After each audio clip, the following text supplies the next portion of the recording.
They didn't call it a weapon. They called it terror made visible. Flamethrowers didn't start in World War II. They were invented in World War I by Germany to clear trenches, terrifying soldiers and reshaping battlefields. In the Pacific theater of World War II, carrying that tank on your back was a death sentence. You weren't just another soldier, you were the enemy's top priority target. And yet, for the men pinned down in the volcanic ash of Iwo Jima or the jungles of Peleliu, you were the only way home. The Japanese didn't fight in the open. They fought from inside the earth, a maze of deep bunkers, pillboxes, and hidden tunnels carved into rock. Rifles couldn't reach them. Grenades barely made a dent. By the time WW2 began, flamethrowers had evolved, portable, more powerful, with safer fuel tanks and a 20-40 meter range.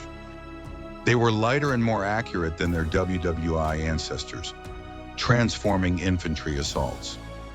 So the Americans adapted. They called it Corkscrew and Blowtorch, explosives to crack open the defenses, and flamethrowers to finish the job. Enter the M2 Flamethrower. It could fire a stream of burning fuel up to 40 meters, but it came with a brutal catch. 7 seconds, that's all the fuel you had. 7 seconds of fire. Miss your moment and it was over. But the real danger wasn't running out of fuel. It was the target on your back. Enemy snipers and machine gunners were trained to find the flamethrower operator first. In combat, their life expectancy could be measured in minutes. You weren't just carrying a weapon, you were carrying a bomb. Which meant in combat, flamethrower operators weren't just soldiers. They were priority targets.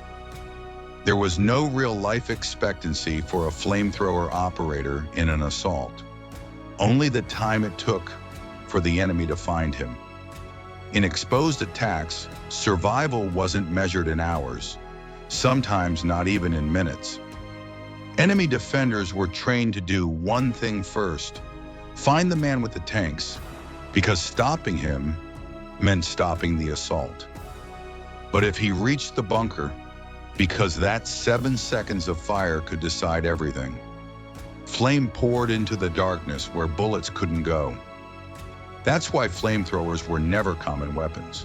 They weren't issued to every squad. They were brought in only when the fighting became impossible, like living artillery used for moments that broke entire defenses. In the Pacific, some bunkers couldn't be taken. They had to be burned out. But despite the danger, some still did it. On Iwo Jima, one Marine would become legendary. His task was simple, but deadly. Destroy heavily fortified Japanese pillboxes that had already stalled entire units. No clean path in, no cover forward. Williams moved forward with the flamethrower. A walking target, carrying a tank of fuel on his back. Every step closer meant less chance of coming back. He reached the bunker and fired. A short burst of fire into the opening. The position went silent. Then he went back, refueled, and returned again and again. 5 times back and forth through hell. Each time the battlefield waited for him to slip. When he was refilling, he was at his most vulnerable, and the Japanese knew it. They tried to stop him there, because each bunker he hit brought the line forward. By the end, positions that had held back entire assaults were gone, all because of one man, 7 seconds of fire at a time. The enemy was forced to adapt. They built deeper tunnels, reinforced bunkers. Some even waited for the flame to pass, then emerged behind advancing troops. This wasn't an easy solution. It was a brutal one, because when it worked too well. Flamethrowers didn't just destroy defenses. They destroyed the will to fight. The heat, the smoke, the fire consuming the air itself. Defenders didn't stay. They fled, or they suffocated where they stood. Some flamethrowers were even mounted on tanks, like the Sherman Zippo or Churchill Crocodile. giving squads heavier support when infantry alone wasn't enough. It was one of the most feared weapons of the war, gruesome, relentless, unforgiving, but in the brutal, no-quarter fighting of the Pacific, it was often the only way in.